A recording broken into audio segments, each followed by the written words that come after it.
오늘은 시편 14편 1절부터 7절 시편 14편 말씀을 함께 나누도록 하겠습니다. 말씀 봉독해 주시겠습니다. 오늘의 말씀은 시편 14편 1절부터 7절 말씀입니다. 어리석은 자는 그 마음에 이르기를 하나님이 없다 하도다. 저희는 부패하고 소행이 가증하여 선을 행하는 자가 없도다. 하나님께서 하늘에서 인생을 굽어 살피사 지각이 있어 하나님을 찾는 자가 있는가 보려 하신즉 다 치우쳤으며 함께 더러운 자가 되고 선을 행하는 자가 없으니 하나도 없도다.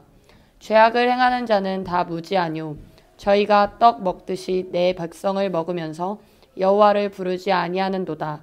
저희가 거기서 두려워하고 두려워하였으니 하나님이 의인의 세대에 계심이로다. 너희가 가난한 자의 경영을 부끄럽게 하나 오직 여호와는 그 피난처가 되시도다. 이스라엘의 구원이 시온에서 나오기를 원하는도다. 여호와께서 그 백성의 포로된 것을 돌이키실 때에 야곱이 즐거워하고 이스라엘이 기뻐하리로다. 아멘. 네, 시편 14편 모든 순간 하나님을 인정하는 사람이라는 제목인데요. 오늘 시편은 우리 중고등부 친구들에게 조금 어려울 수도 있습니다. 그러나 핵심적인 부분만 여러분들이 머릿속에 잘 기억하시면 세상에 나가서 절대로 흔들리지 않을 수 있습니다. 다시 한번 제목을 보면요. 모든 순간 하나님을 인정하는 사람입니다. 한번 1절부터 살펴보도록 하겠습니다. 다윗의 시 영장으로 한 노래, 그러니까 많은 회중들 가운데서 인도자에 따라서 이 찬양으로 하나님께 영광을 올려드렸다라는 거예요. 1절에 어리석은 자 한번 동그라미 쳐볼까요? 우리 구약 성경에 어떤 인물이 떠오르지 않나요? 이 다윗과 에피소드가 있었던 아비가일, 그 현숙한 여인의 남편 되었던 나발, 어리석은 자라는 뜻인데요. 어떤 모습을 표현하고 있냐면 나무에 있는 과실들, 잎사귀 이런 것들이 모든 진액이 서서히 빠져나가면서 마지막에는 결국에는 바스라지는, 말라 비틀어지고 바스라지고 그리고 먼지가 되는 그 정도로 진액이 빠져나면서 서서히 죽어가는 모습을 나발이라고 이야기했습니다. 자, 이 어리석은 자는 그 마음에 이르기를 하나님이 없다 하도다. 오늘날로 치면 무신론을 이야기하는 친구들, 과거에는요 벌코프라는 신학자가 모든 지구에 있는 사람들이 어떤 종교든 간에 85% 이상의 사람들이 신앙을 가지고 있다라고 이야기했습니다. 그런데 2000년대 이후에는요, 오늘날에는 나라에 따라 다르지만 우리 대한민국도 40%가 넘는 사람들이 신은 없다라고 이야기를 한다고 해요. 굉장히 가슴 아픈 일이 아닐 수 없는데요. 성경은 명확하게 이야기를 합니다. 어리석은 자는 그 마음에 이르기를 하나님이 없다 하는도다. 저희는 부패하고 소행이 가증하여 선을 행하는 자가 없도다. 그들은 마음이, 영어 성경은 corrupt 이렇게 나오죠. 마음이 부패했기 때문에 아무도 선을 행하지 않는다라는 거예요. 하나님을 없다라고 말하는 것이랑 선을 행하지 않는 것이랑 그렇게 연관성이 있나요? 마음에 있는 것이 나오게 되어 있어요. 그런데 하나님이 존재한다는 사실은요, 내가 예수 그리스도를 믿고 안 믿고를 떠나서 온 우주 천하 만물을 보면 신의 존재를 부인할 수가 없습니다. 나는 하나님을 안 믿어, 나는 신이 없다라고 생각하는 사람도 그 표현 자체가 신을 믿기 싫어라는 말이지, 마음속 깊은 곳에는 신의 존재를 부정할 수 없는 것이에요. 대표적으로 세네카라는 사람이 이렇게 얘기했습니다. 나는 신을 인정하지 않았다. 그런데 내가 병들었을 때 나도 모르게 어느 순간 신에게 고침받기를 구하고 있었다. 자, 신이 없다라고 말하는 것은요, 이런 것과 같은 거예요. 나음을 받은 자가 나를 낳아준 사람이 없다라고 말하는 것과 마찬가지예요. 기본적인 상식이 있다면 세상 만물을 바라볼 때 이것의 창조주가 없다라고 말을 할 수 없다라는 거예요. 그러니까 하나님은 없다라고 말하는 사람 자체의 중심은요, 이미 진실하지 않은 거예요.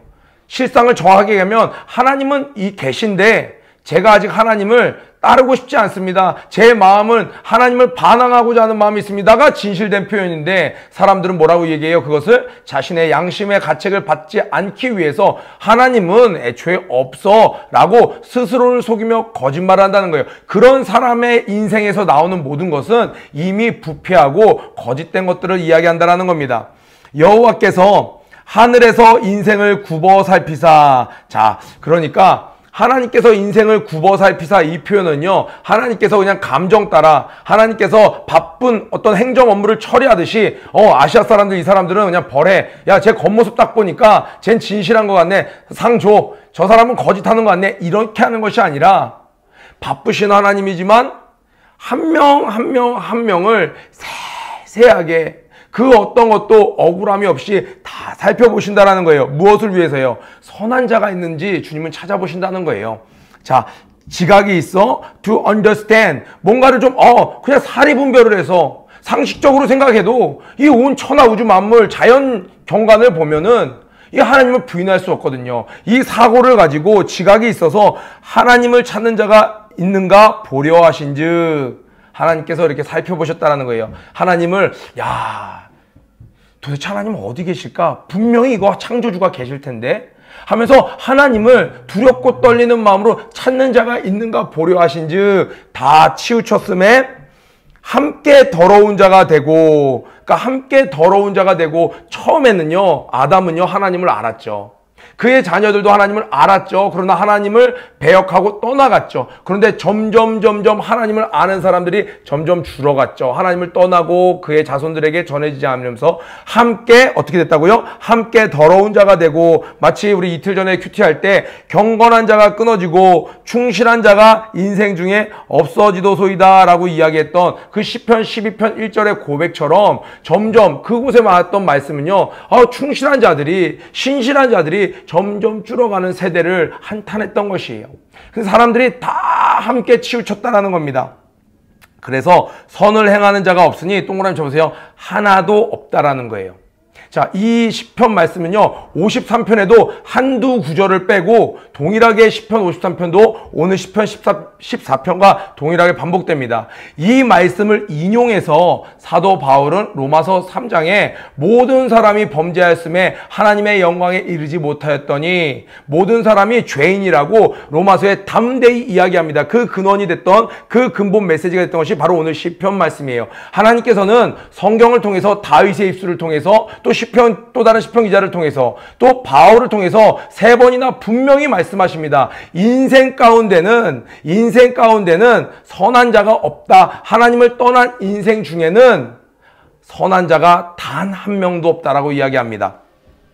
자, 죄악을 행하는 자는 자, 하나님을 알지 못하는 자는 하나님의 백성을 압제하고 그들을 핍박하는 것으로 상대적인 이 쟁취감과 성취감과 쾌락을 누립니다. 왜요? 자기들이 죄 아래에 있기 때문에. 학교에서도 보면요, 우리 친구들 보면요, 괴롭힘을 받는 친구들이 더 약한 자들을 괴롭히는 것을 많이 보게 됩니다. 죄의 노예에 있는 자들이 하나님의 선한 백성들을 압제함으로 말미암아 자기들이 죄의 영향 아래 있지 않는 것처럼, 자신들이 지금 노예 상태에 있지 아니한 것처럼, 마치 왕인 것처럼 그러한 자신들의 정체성을 누리기 위해서 하나님의 선한 사람들을 더욱 핍박한다라는 거예요. 죄악을 행하는 자는 다 무지하뇨? 도무지 지식이 없는가? 저희가 떡 먹듯이. 이 말은 뭐예요? 매일매일 일상적으로 해요. 드디어 이런 표현이 나오네요. 내 백성을 먹으면서 여호와를 부르지 아니하도다. 여기서 내 백성이 나왔어요. 오늘날로 치면 성령으로 말미암아, 하나님의 은혜로 말미암아 착한 일을 해서요? 아니요, 단 한 명도 없습니다. 하나님께서 백성 삼아 주시지 않았으면, 하나님이 은혜를 주시지 않았으면요, 이 지구촌에 있는 모든 인류는요, 과거로부터 오늘날까지 앞으로도요, 그 누구도 스스로 선을 행할 자가 없습니다. 오직 하나님의 은혜로 말미암아 하나님의 백성된 자들이 있는 거예요. 그런데 하나님이 없다 하는 자들, 그렇게 부패한 자들은요, 이 하나님의 백성들을 계속 압제하고 핍박합니다. 그런데 놀라운 것은요, 저희가 어떤 자들이에요?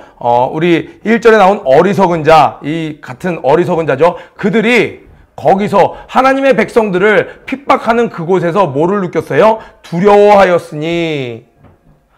그들이 더 강자고, 그들이 돈이 더 많은 것 같고, 그들이 더 높은 위치에 있는 것 같은데 그들이 두려워한다고요? 여러분, 하만을 보세요. 모르드게를 보면서 하만이 훨씬 높은 공직자 위치에 있었죠. 하나님의 사람을 핍박했습니다. 그런데 알게 모르게 뭔지 모를 이유로 그 하나님의 사람의 그 담대함을 보고, 떳떳함을 보고 뭐를 느껴요? 마음속으로는 두려움을 느끼는 거예요. 그 두려움을 들키지 않기 위해서 더 그를 핍박하죠. 여러분, 우리 사도행전 공부할 때 그 법정 앞에 섰던 우리 바울 기억하나요? 베스도, 벨릭스, 아그리빠 왕. 이 바울이 지금 이 수갑을 차고 죄인의 신분으로 지금 이 심판을 기다리는, 판결을 기다리는 그런 피해자 신분으로 있는데 두려워하는 것은 누구였어요? 아그리빠 왕이 두려웠어요. 벨릭스가 두려웠습니다. 베스도가 두려웠어요. 왜요? 하나님은 악인들에게, 오늘 성경에 나오는 하나님은 없다 하는 자들에게는 하나님께서 뭘 주시지 않나요? 마음에 평강을 주시지 않는 거예요. 그래서 여러분 TV에 나오는 드라마 같은 것도 보세요. 악당들이 평안을 누리지 않죠. 평안을 누리는 것처럼 자기를 포장하죠. 멋진 집으로, 멋진 차로, 멋진 휴가로, 여러 가지 SNS로 자기를 꾸미지만 마음속 깊은 곳엔 뭐가 없어요? 그들에게는 하나님이 주시는 평안이 없습니다. 그러나 핍박당하는 것 같고 어려움 가운데 있는 것 같지만 그들이 왜 그들을 그렇게 보면서 핍박할 때 놀라나요? 하나님이 그들 가운데 계시는 거예요. 그들은 하나님이 없다 하니까 그들은 눈치를 채지 못했지만, 영안이 열리지 않았지만 그들 가운데 계신 하나님으로 말미암아 다니엘이 사자굴에 들어갔습니다. 그런데 정작 두려웠던 것은 누구였어요? 다니엘을 사자굴에 넣은 사람들이었습니다. 정말 새 친구들이 풀무불 속에 들어갔습니다. 그러나 두려웠던 것은 누구였습니까? 그들을 풀무불 속에 집어넣었던 병사들이었습니다. 그곳에 모였던 고위 관작들, 그 왕이 더욱더 놀랍고 두려웠습니다. 왜요? 그 풀무불 속에는 하나님의 평강이 함께 했어요. 그러나 그들 압제하고 제압하던 사람들에겐 하나님의 평강이 없었다라는 겁니다. 자, 의인이 그 세대에 그들의 모임 가운데 계심이로다. 너희가 가난한 자의 경영을, 여기 한 사람처럼 가난한 자라고 나오는데 한번 동그라미 쳐볼까요? 여기에 가난한 자는요, 1절에 있는 어리석은 자랑 대비를 시키는 거예요. 1절에 나온 어리석은 자는 하나님을 부인하는 모든 사람들, 하나님을 믿지 않는 모든 사람들을 이야기하는 것이고, 여기 나온 가난한 자는 실제로 돈이 없는 가난한 자가 아니라 하나님의 백성된 자들, 하나님을 따르는 자들 모두를 대표해서 표현한 것이에요. 저희는 너희가 가난한 자의 경영을 부끄럽게 하나, 보통 부끄럽게 하는 것은 무엇을 부끄럽게 합니까? 이런 것이에요. 그들의 조롱의 핵심은 여호와를 향한 그 신뢰함, 그 신뢰함을 조롱하는 것이에요. 하나님은 나의 구원자가 되세요. 야, 네 지금 삶을 좀 구원해봐. 너 지금 아프잖아. 야, 너 지금 가난하잖아. 너 지금 외롭잖아. 너의 삶부터 좀 구원해봐. 여호와가 그걸 해결해 준다고? 하나님께서 해결해 준다고? 야, 너 하나님을 그렇게 믿고 하나님만 바라봐? 야, 그거 언제 도와주시는데? 차라리 나한테 빌어봐. 내가 도와줄게. 이렇게 우리의 하나님을 향한 신실한 신뢰를 조롱합니다, 그들은. 자, 부끄럽게 하나 오직 여호와는, 그럴 때마다 주님은 우리의 피난처가 되시는 것이죠. 그럴 때마다 우리가 그들 때문에 좌절하고 넘어지고 아예 믿음을 버리고 하나님을 떠나지 않는 이유는, 그럴 때 우리가 눈물로 기도할 때, 하나님께 나아갈 때 하나님께서는 우리의 안식이 되어주시고 우리의 피난처가 되어주시기 때문에 그렇습니다. 그들이 조롱기 섞인 말투로 우리를 조롱하고 힐난하면서 마치 하나님을 잘 믿는 것, 하나님을 믿는 믿음을 고백하는 것은 되게 부끄러운 일처럼 여겨지도록 공개적으로 우리를 핍박하고 괴롭힙니다. 그러나 그들 가운데 하나님이 함께 하시는 것이죠. 이제 이 다윗은 이렇게 고백합니다. 하나님, 지금 상황이 이렇습니다. 그러니 하나님 속히 나타나 주세요. 하나님은 악인들 가운데 핍박당하는 그 하나님의 백성들을 지켜주시는 자 아닙니까? 그러면서 7절에 하나님께 기도하는 거예요. 이스라엘의 구원이 시온에게서 나오기를 원하도다. 하나님, 이제는 구원이 모든 이들이 바라볼 수 있도록 드러나기를 기도합니다. 여호와께서 그 백성의 포로된 것을 돌이키실 때에, 하나님께서 이 상황을 역전시켜 주실 때에 야곱이 즐거워하고 이스라엘이 기뻐하리로다. 야곱이 그렇게 어려운 일 가운데 있었고 그런 씨름하면서 정말 험악한 인생을 살았지만 기뻐했던 것처럼, 그 이스라엘이 다윗의 통치 가운데 전 이스라엘이 하나님의 통치하심으로 말미암아 기뻐했던 것처럼 우리가 기뻐하실 것입니다. 하나님은 분명히 계십니다. 지금 당장은 잠시 하나님께서 살펴보시고 웨이팅 하시는 것처럼 느껴지지만 분명히 하나님은 계십니다. 하나님께서 속히 일하시기를 구합니다 라고 이야기를 하는 거예요. 자, 오늘 시편 7절까지 있는데요, 1절부터 3절은 이런 내용이에요. 세상에 잘못된 사상, 어떤 사상이에요? 하나님은 없어라고 말하는 그 사상은 너무너무 잘못된 사상입니다. 악인들의 사상입니다. 그것으로 말미암아 이런 일들이 벌어지고 있습니다. 1절, 2절, 3절을 이야기했어요. 4절은요, 사람들을 핍박하는 죄인들의 상황에 대해서 묘사했어요. 하나님, 그 하나님이 없다고 하는 그 사람들이요, 하나님의 사람들을 이렇게 괴롭힙니다. 5절은요, 그 괴롭히는 가운데 하나님의 사람들 가운데 있는 그 하나님으로 말미암아 그들의 놀람, 죄인들의 깜짝 놀람이에요. 분명히 세상적으로는 이 사람이 위너고, 이 사람이 승리자고, 이 사람이 가진 자고, 높은 자인데, 이 사람들을 콜로세움의 사자의 밥이 되는 그 그리스도인들을 보면서 황제가 두려워하는 거죠. 왜요? 며칠을 굶긴 사자가 으르렁으르렁 거리는데 그 그리스도인들은 평안하게 찬양을 부르는 거예요. 그러니까 실제로 누가 더 놀라고 있어요? 악인들이 더 놀라고 있는 거예요. 자, 6절에는요, 경건한 자를 조롱하는 그 악인들, 하나님, 우리가 이렇게 하나님만 바라보고 있는데 저들은 쉬지 않고 우리가 하나님을 바라보는 그것을 조롱합니다. 이것을 부끄럽게 여기라고 우리를 괴롭힙니다. 그러니 하나님, 7절에 이제 간절한 기도가 나오는 거예요. 하나님, 속히 일어나 주시옵소서. 주여, 다시 이 땅을 회복시켜 주시옵소서. 하나님께서 다시 일어나 빛을 발하여 주시옵소서 라고 간절히 기도하는 것이에요. 오늘 친구들 좀 내용이 어려웠을 수도 있어요. 한 가지만 기억했으면 좋겠어요. 제가 몇 가지를 쭉 읽어줄 건데, 하나님이 없다라고 세상에서는요, 창조론이 아니라 진화론을 이야기하면서 하나님을 없다라고 말하는 사람이 뭔가 좀 더 센스가 있고 상식이 있는 사람이고 좀 더 뭔가 공부를 좀 학구적인 사람이고 논리적인 사람인 것처럼 말하지만 성경은 분명히 얘기합니다. 하나님이 없다. 차라리 하나님은 계신데 제가 죄를 많이 지어서요. 교회 갑시다. 제가 죄를 너무 많이 지어서요. 이렇게 말하는 사람이 낫지, 하나님이 없어, 하나님이 어디 있어라고 말하는 사람은요, 다 악인이라는 거예요. 왜요? 성경은 분명히 이야기하기 때문에요. 아까 전에도 말한 것처럼 세네카의 이야기도 이야기했습니다. 또 나음받은 자가, 이 땅에 태어난 자가 자기를 낳아준 사람이 없다라고 말하는 것 얼마나 넌센스입니까? 또 성경에 이런 이야기도 있습니다. 어떤 말씀이에요? 마태복음 8장 29절에 이에 저희가 소리질러 가로되 하나님의 아들이여 우리와 당신과 무슨 상관이 있나이까? 때가 이르기 전에 우리를 괴롭게 하려고 하시나이까? 무슨 말이에요? 귀신들도 하나님의 아들을 벌써 믿는 거예요. 하나님의 존재를 믿는 겁니다. 야고보서에는요, 이런 말씀이 있습니다. 2장 19절에 지옥에 네가 하나님은 한 분이신 줄 믿느냐?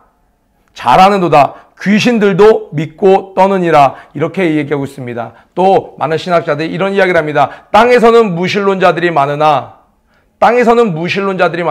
지옥에는 단 한 명의 무신론자도 없다. 죽고 나서는요, 모두가 알게 되죠. 모두가 알게 되는 상황이 오는 거예요. 여러분, 하나님이 없다라고 말하는 그 세상 사람들의 말에 그들이 마치 우리 하나님은 계시고 하나님은 나의 피난처가 되시고 나의 아버지 되신다라고 공공연히 고백하는 우리의 신앙을 무시하고 조롱하는 것 같은 그런 상황 가운데 여러분 절대로 속아 넘어가지 마십시오. 성경은 분명히 밝히 거듭 3번이나 이야기합니다. 하나님이 없다라고 말하는 사람들, 그들은 하나같이 다 악하고 패역한 자들이다. 그런데 오늘 우리 이렇게 큐티까지 하는 친구들은 얼마나 하나님을 사랑하고 믿는 자들이에요. 그런데 오늘 마지막으로 이런 질문 던져보고 싶습니다. 1절에 어리석은 자는 그 마음에 이르기를 하나님이 없다라고 이야기한다는 거예요. 이 말은요, 입으로는 하나님은 계셔, 하나님을 믿습니다라고 말하면서도 마음으로는 하나님이 어디 있어? 라고 말하는 사람도 있을 수 있다라는 거예요. 너무 뼈아픈 이야기지만 어느 한 기독교 단체에서 교단이죠, 교단. 거기 회장들이 차를 타고 가면서 그렇게 얘기했다고 그러잖아요. 교단장이 또 다른 목사님에게 근데 천국이 진짜 있기는 있어? 마음에 하나님이 없다라고 생각하는 거죠. 혹시 우리 친구들 기도응답이 더딘 걸로 인해서 아니면 오랜 신앙생활 가운데 뭔가 임팩트 있는 사건들이 요즘에 일어나지 않았다고 해서 내가 매너리즘에 빠져서 혹여라도 마음속에 하나님은 없다라고 말하는 사람 있지 않나요? 교회 일을 여전히 열심히 하고 있어요. 내 기도 생활도 열심히 하고 있어요. 봉사도 열심히 하는데 내 행함이 하나님이 나를 늘 보고 계신 것처럼 생각하지 않으면요, 내 마음에 뭐라고 얘기하는 거랑 같아요? 하나님은 없어라고 말하는 거랑 같은 신앙생활일 수도 있다는 거예요. 우리 오늘 내용 다 이해하지 못하더라도 1절 한 말씀이더라도 여러분 마음판에 새기고 제가 목사인데 마음으로, 겉으로는요 얼마나 많이 이야기합니까? 하나님은 살아계십니다. 하나님은 늘 우리와 함께 하십니다. 우리를 지켜보고 계십니다. 그러나 마음으로 고백해야 된다는 거예요. 마음으로 하나님이 없다라고 하는 그런 어리석은 자 되지 않기를 주님의 이름으로 축복합니다. 오늘 한번 구호 외치고 아침 기도회 마치도록 하겠습니다. 고 준비! 런 앤 플레이 시작! 모든 일에 전심을 다하는 하루가 되자 오늘도 승리하세요. 수요일 때 많이 나오세요.